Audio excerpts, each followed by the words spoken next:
المحلل بوجاد سفيان، يقول لك تم الإعلان عن الفائزين بجوائز الأفضل القارة الأفريقية، ولكن قبلها بفترة قصيرة تم خبر استبعاد سفيان رحيمي من القائمة النهائية. غير مفهوم، مفاجأة ومنح للجميع انطباع، وكان المحترفين بقارات أخرى غير أوروبا وأفريقيا. ومن ثم كذلك طبعا تم استبعاد الياس بن صغير أفضل لاعب واعد، وللأسف يعني تم ترشيحه وأخذ الجائزة هو طبعا السنغالي لامين كامارا، ولكن اكيد هم يلعبون في نفس الفريق، والياس بن صغير هو الافضل. ما تعرف كيف. عموما كذلك المفاجات مستمره. عندما انتشر خبر تم التواصل مع المصري احمد سيد زيزو، وفي اخبار انه طبعا افضل لاعب وممارس داخل القاره، ليتفاجأ بان الحارس الهجوم افريقي هو طبعا الافضل. هاي طبعا يعني بعد كذلك في مشكله ثانيه، يعني مشكله زيزو والياس بن صغير واشرف حكيمي. المغرب تستضيف ولكن ما لها جوائز، ما لها جوائز ابدا ابدا. وطبعا كذلك ياسين بونو من افضل الحراس، ولكن للاسف الشديد كذلك ياسين بونو ما له جائزه، ما له جائزه.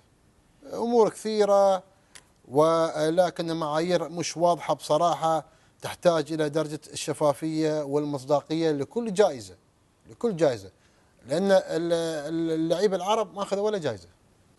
تم استبعاد كل اللعيبه العرب رغم التنظيم يكون في المغرب. على فكره المغرب ما استفادت ابدا.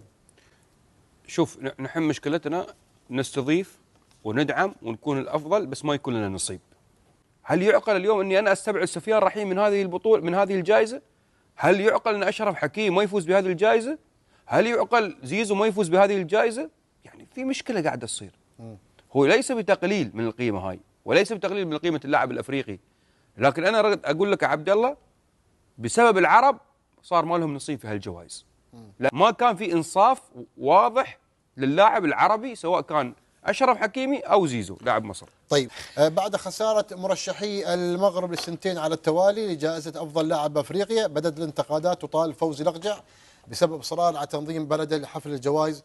وهنا يقول المحلل سفيان ابو جاد: عندما تشاهد الكاف تتلاعب بك وتقلل منك وتظلمك وسط بلدك، وانت احد مسؤولي الكاف وغير قادر على حمايه مصالح بلدك والدفاع عن مرشحي بلدك، خصوصا انهم لدي الشرعيه الرياضيه ويستحقون التتويج. يعني خلاص، يعني بصراحه كان المفروض اشرف حكيمي يكون هو الفايز بالجائزه بصراحه، ولكن على المغربيين او المغاربه دعم كذلك اللاعبين المغاربه. وين ايوب الكعبي عن الجائزه؟ وين سفيان رحيمي عن الجائزه؟ ارقام كبيره في دوري ابطال اسيا، وكذلك في المؤتمر الاوروبي، وكذلك في الدوري اليوناني. امور كثيره بصراحه شفناها من قبل طبعا الكاف. والله نبغى نقول كلمه على الكاف نخاف ناس تزعل والله.